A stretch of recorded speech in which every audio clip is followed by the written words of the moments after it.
this discussion on outcome promises and outcome delivery are two separate conversations and at the sacrifice of the customer experience. Definitely.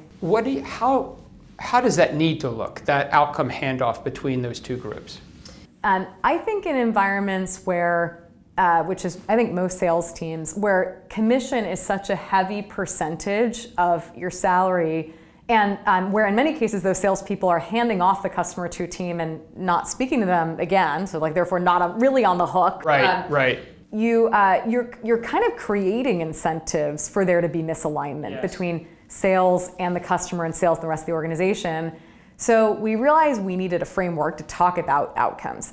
We created this methodology that we call the periodic table of customer success elements, which you might have seen. And it's essentially it's a framework that says, here's a maturity curve for customer success. We want to get you from point A to point B. There are 3 stages to get there. And within each stage, there's a certain set of goals or outcomes that you're trying to achieve. Once you achieve those, you'll progress to the next stage.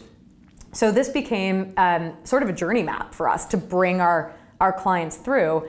And we started using this framework all the way across the customer journey. From like the first time that someone interacts with our website, they'll see the elements table, to when they speak with a salesperson, that salesperson will use that table to do discovery, and also to start talking about what your objectives are.